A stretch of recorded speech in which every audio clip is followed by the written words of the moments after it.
क्या तुमने कभी गौर किया है, कुछ लोग बिना कुछ कहे ही अपने आसपास का माहौल बदल देते हैं। वे न चिल्लाते हैं, वे न किसी से मिन्नत करते हैं, वे बस खामोश हो जाते हैं और अचानक से हवा बदल जाती है। लोग बेचैन हो जाते हैं, लोग उन्हें खोजने लगते हैं और जो लोग हमेशा सोचते थे कि वे उन्हें बहुत अच्छी तरह से जानते हैं, अचानक समझते हैं कि दरअसल वे उनके बारे में कुछ भी नहीं जानते। सोचो, अगर तुम भी ऐसा करो तो, अगर तुम हर बात पर तुरंत प्रतिक्रिया देना बंद कर दो, अगर तुम झगड़े की जगह चुप्पी चुन लो, अगर तुम हर छोटी बात का जवाब देने के बजाय थोड़ा पीछे हट जाओ, तो क्या होगा? यही असली राज छुपा है। जब तुम हर समय उपलब्ध रहना छोड़ देते हो, भावनाओं में, शब्दों में, शरीर और मन दोनों से, तो लोगों के हाथ से तुम्हें नियंत्रित करने का साधन निकल जाता है, क्योंकि वे तुम्हें हमेशा तुम्हारी प्रतिक्रिया से पकड़ते आए हैं। कभी तुम्हारे गुस्से से, कभी तुम्हारी जल्दी जल्दी हाँ कह देने की आदत से, कभी तुम्हारे डर से। लेकिन जिस दिन तुमने ये डोरें काट दी, उस दिन खेल बदल जाता है और उसी दिन लोग यह महसूस करते हैं कि उन्होंने कभी तुम्हें समझा ही नहीं था। जब तुम अचानक अनुपलब्ध हो जाते हो, कौन घबराता है, कौन गुस्से से तिलमिला उठता है, कौन बार बार कोशिश करता है कि तुम्हें उकसाकर फिर से वही पुराना भाव निकाल ले। ये सब उनके बारे में बहुत कुछ बता देता है और तुम्हारे बारे में भी। सच तो यह है कि तुम अब तक अपनी ऊर्जा ऐसे लोगों पर खर्च करते आए हो जो उसके योग्य ही नहीं थे। तुम हर बार हाँ कहकर खुद को छोटा करते गए, हर बार तुरंत जवाब देकर अपनी शक्ति दूसरों के हाथों में सौंपते गए, हर बार भावनात्मक प्रतिक्रिया देकर अपना ही खून जलाते रहे। और दिन के अंत में तुम्हारे पास क्या बचता है? थकान, चिड़चिड़ापन और एक खालीपन जिसे तुम शब्दों में नहीं कह पाते। लेकिन मैं तुम्हें बताऊं, क्योंकि तुम उन लोगों के लिए बहुत ज्यादा उपलब्ध हो जिन्हें तुम्हारी खामोशी का एक पल भी नसीब नहीं होना चाहिए था। यह जो मैं कह रहा हूं, इसका अर्थ यह नहीं कि तुम दुनिया से मुंह मोड़ लो। इसका अर्थ यह है कि तुम पहले खुद को चुनो। महान संतों ने कहा है, सच्चा अनुशासन है स्वयं को पहचानना। जब तुम यह समझ जाते हो कि चुप्पी 1000 बहसों से ज्यादा ताकतवर है, तो तुम्हारे भीतर एक नई शक्ति जन्म लेती है। जब तुम पीछे हटते हो, भागने के लिए नहीं बल्कि होश में आने के लिए, तो वह पीछे हटना एक तपस्या बन जाता है। तो अब मैं तुमसे पूछता हूं, कब तक तुम दूसरों की भावनाओं से बंधे रहोगे? कब तक हर बार कठपुतली की तरह नाचते रहोगे जब कोई तुम्हारे घाव पर हाथ रख दे? क्या अब समय नहीं आ गया कि तुम उन डोरियों को काट दो, थोड़ा रहस्यमय बन जाओ? क्योंकि जिस दिन तुम हमेशा उपलब्ध रहना बंद कर दोगे, उसी दिन से सब कुछ बदलना शुरू हो जाएगा। बचपन से हमें यही सिखाया गया है, हमेशा हाँ बोलो, सबको खुश रखो, जल्दी जवाब दो, लोग नाराज न हो। और धीरे धीरे हमें यह भ्रम दे दिया गया कि हमारी कीमत सिर्फ इसी में है कि हम कितने उपलब्ध हैं। लेकिन असलियत बिल्कुल उल्टी है। बहुत अधिक उपलब्ध होना कोई पुण्य नहीं है, यह तो कैद खाना है। जितना तुम उपलब्ध होते हो, उतना ही तुम दूसरों के हाथों का खिलौना बन जाते हो। लोग तुम्हें एक बटन की तरह इस्तेमाल करते हैं। जब ध्यान चाहिए तुम्हें दबा देते हैं, जब दिल बहलाना है तुम्हें ढूंढ लेते हैं, जब उन्हें सहारा चाहिए तुम्हें याद कर लेते हैं, और काम पूरा होते ही तुम्हें किनारे रख देते हैं। कितनी बार तुमने सिर्फ इसलिए मुस्कुराया क्योंकि तुम ना कह नहीं पाए? कितनी बार तुमने थकान के बावजूद जवाब दिया क्योंकि डर था कि कोई नाराज न हो जाए? कितनी बार तुमने अपनी सच्ची भावना छुपा ली सिर्फ इसलिए कि कोई तुम्हें ठुकरा न दे? यही है आत्मत्याग, यही है खुद से धोखा, और यही है वह जाल जिसमें आज ज्यादातर लोग फंसे हुए हैं। यहां तक कि हमारी ऊर्जा भी असीमित नहीं है। हर हाँ, हर प्रतिक्रिया हमारे भीतर से कुछ निकाल ले जाती है, और जब यही ऊर्जा बार बार व्यर्थ खर्च हो जाती है तो हम खोखले हो जाते हैं। लोगों को तुम्हारी परवाह नहीं है, उन्हें सिर्फ तुम्हारी उपयोगिता चाहिए, तुम्हारा साथ, तुम्हारा सहारा, तुम्हारी संवेदना, बस उतनी देर तक जब तक उन्हें जरूरत है। लेकिन जिस दिन तुम सीमाएं खींचते हो, जिस दिन तुम कहना शुरू करते हो बस अब और नहीं, उसी दिन वे लोग तुम्हें बदला हुआ, अजीब और ठंडा कहने लगते हैं। असल में तुम नहीं बदले, बस अब तुम उनके लिए उपयोगी नहीं रहे। और यही है सबसे बड़ा सच, जितना तुम उपलब्ध रहोगे उतना ही तुम्हारी कीमत गिरती जाएगी। क्योंकि जो चीज हर वक्त मिल जाए वह रद्दी कागज बन जाती है, किसी के लिए मूल्यवान नहीं रहती। किसी चीज की इज्जत तब होती है जब उसे पाने के लिए मेहनत करनी पड़े, और तुम जब हर समय मौजूद हो तो कोई तुम्हारी कीमत क्यों मानेगा। तो अब तुम सोचो, तुम्हारा समय किसे देना चाहिए? तुम्हारा ध्यान, तुम्हारी उपस्थिति, तुम्हारी सुनवाई किसे सच में इसके योग्य मानते हो? और उससे भी ज्यादा जरूरी सवाल है, कौन तुम्हारी अनुपस्थिति का हकदार है? लेकिन इस सवाल का जवाब देने से पहले हमें समझना होगा कि हम इतने जल्दी प्रतिक्रिया क्यों दे देते हैं। हम हर बार क्यों झुक जाते हैं?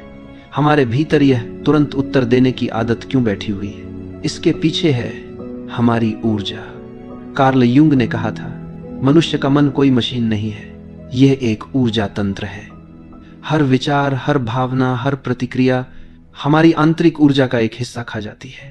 अब सवाल यह है, क्या तुम तय करते हो कि तुम्हारी ऊर्जा कहां खर्च हो, या फिर दुनिया तय कर लेती है? जब तुम किसी की बेकार सी आलोचना का जवाब देने लगते हो, जब तुम किसी की उकसाहट पर तुरंत फट पड़ते हो, जब तुम उन लोगों को खुश करने में लगे रहते हो जो तुम्हें कोई कद्र ही नहीं देते, तो दरअसल तुम अपनी जीवन ऊर्जा वहीं लुटा रहे हो जहां से तुम्हें कुछ वापस नहीं मिलने वाला। युंग ने कहा था, जिसका तुम विरोध करते हो वह और मजबूत होता जाता है। सोचो, जब भी तुम बार बार प्रतिक्रिया करते हो, तुम उसी जाल में फंसते जाते हो। यही वजह है कि बहुत से लोग हमेशा थके हारे रहते हैं। वे कमजोर नहीं होते, बस उनकी ऊर्जा गलत जगह पर बह रही होती है। और जब इंसान लगातार थका हुआ रहता है तो वह असुरक्षित हो जाता है। याद रखो, थका हुआ इंसान शेर नहीं होता, वह शिकार बन जाता है। ऐसे लोग तुरंत पहचान लिए जाते हैं जो तुम्हारी थकान, तुम्हारी बेचैनी, तुम्हारी हर बात पर प्रतिक्रिया देने की आदत का फायदा उठाते हैं। वे जानते हैं कि तुम हर बात पर जवाब दोगे। वे जानते हैं कि तुम्हें ना कहना नहीं आता। वे जानते हैं कि तुम सबका बोझ उठाते रहोगे, और इसलिए वे तुम्हारे कंधों पर अपना बोझ डाल देते हैं। लेकिन युंग ने यह भी कहा, सच्चा मन वही है जो ऊर्जा को भीतर बचा कर रख सके। इसका मतलब है, न कहना सीखो बिना अपराध बोध के, चुप रहना सीखो बिना डर के, देखना सीखो प्रतिक्रिया देने से पहले, क्योंकि असली ताकत प्रतिक्रिया में नहीं है, बल्कि सही समय पर सही कदम उठाने में है। कितनी बार तुम पूरी रात सो नहीं पाए किसी अधूरी बातचीत को सोचते हुए? कितनी बार तुम घंटों यह सोचते रहे, मुझे क्या कहना चाहिए था, उसने ऐसा क्यों कहा, मैंने जवाब क्यों नहीं दिया? यह सब ऊर्जा का रिसाव है। तुम बीते हुए साये को जिंदा रखते हो और वही तुम्हें खींचते रहते हैं। ऊर्जा एक ढाल है, जब तुम इसे बचाते हो तो तुम्हारी उपस्थिति अपने आप सम्मान खींचती है। तुम कमरे में प्रवेश करो और बिना कुछ कहे भी लोग तुम्हारी ओर खींच जाएं। यह तभी होता है जब तुम्हारी ऊर्जा भीतर सुरक्षित हो। लेकिन अगर ऊर्जा बिखरी हुई है तो तुम नजरअंदाज कर दी जाते हो। तुम्हारी आवाज भी असर नहीं करती। तुम कमजोर और टूटे हुए लगते हो। तो जरा देखना शुरू करो, कौन सी बातें तुम्हें तुरंत उकसा देती हैं? कौन से शब्द तुम्हें अपना धैर्य खोने पर मजबूर करते हैं? कौन से हालात तुम्हें बार बार खींचकर पुराने पैटर्न में डाल देते हैं? यही तुम्हारे सबसे बड़े छेद हैं। यहीं से तुम्हारी ऊर्जा बाहर निकलती है। और अगर तुम इन बिंदुओं को पहचान लोगे तो धीरे धीरे अपनी शक्ति वापस पा लोगे। लेकिन ध्यान रहे, इसका मतलब यह नहीं कि तुम पत्थर बन जाओ। इसका मतलब है कि तुम सजग बनो, ना ठंडे ना बेमायने, बल्कि सचेत और अपने स्वामी। युंग ने यह भी बताया था कि जब इंसान अपनी ऊर्जा को सुरक्षित करना सीख जाता है तो दूसरों की परछाइयां उस पर काम नहीं करती। यानी कि जो लोग तुम्हें अपनी छवि में ढालना चाहते हैं, तुम्हें अपनी भावनाओं का आईना बनाना चाहते हैं, उनकी शक्ति टूट जाती है। और ये वही जगह है जहां खेल और गहरा हो जाता है। जो लोग हमेशा तुम्हारी दयालुता का फायदा उठाते हैं, जो लोग हमेशा तुम्हारे सहारे खड़े रहना चाहते हैं, जो लोग तुम्हारे शांत होने से डर जाते हैं, असल में वे तुम्हारी ऊर्जा से पलते हैं। जैसे कोई बेल किसी मजबूत पेड़ से लिपट कर जिंदा रहती है, और जिस दिन पेड़ झुकना बंद कर देता है उस दिन बेल सूखने लगती है। इसलिए अगली बार जब तुम किसी को ना कहो, जब तुम प्रतिक्रिया न दो, जब तुम चुप रह जाओ, तो समझ लो खेल बदल रहा है। तुम्हारी अनुपलब्धता उनके लिए संकट है, और यह संकट उन्हें अपने भीतर झांकने पर मजबूर करता है। तुम्हारी चुप रहना कोई कमजोरी नहीं है, यह तुम्हारी आत्मा की शक्ति है। लेकिन यहां से यात्रा और भी पेचीदा हो जाती है, क्योंकि जो लोग अब तक तुम्हें इस्तेमाल करते आए हैं वे अचानक बेचैन हो जाएंगे। वे तुम्हें उकसाएंगे, आलोचना करेंगे, तुम्हें अजीब कहेंगे। असल में समस्या तुम में नहीं है।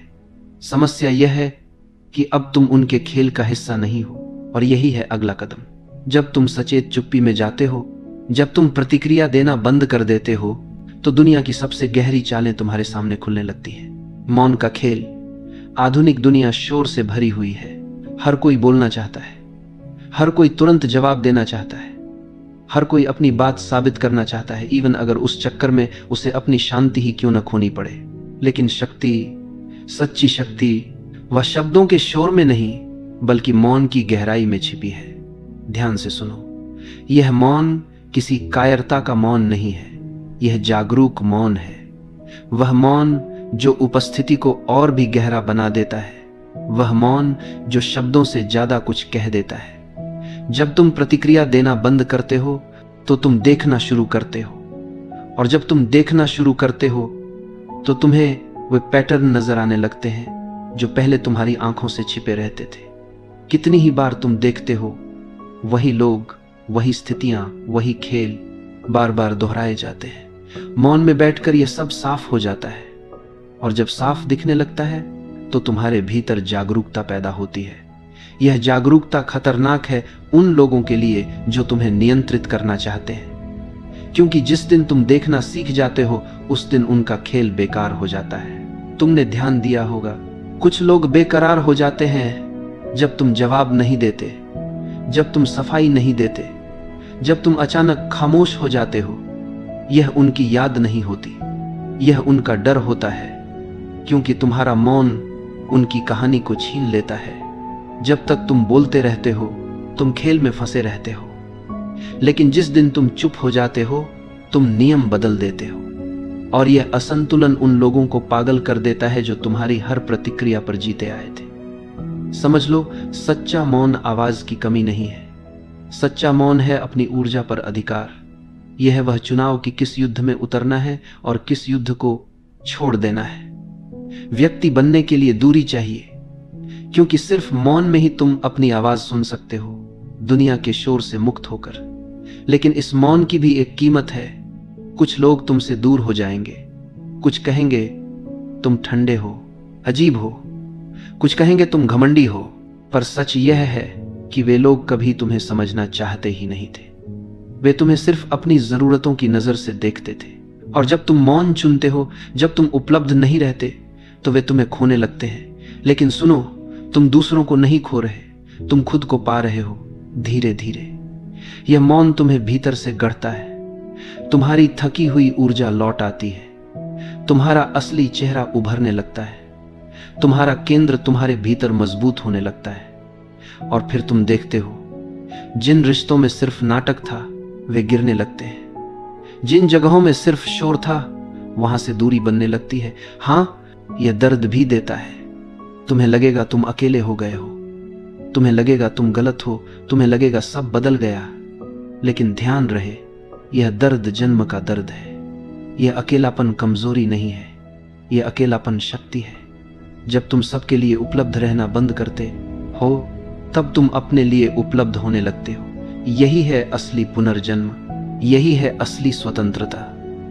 अब कोई भी तुम्हारी डोर खींचकर तुम्हें कठपुतली नहीं बना सकता।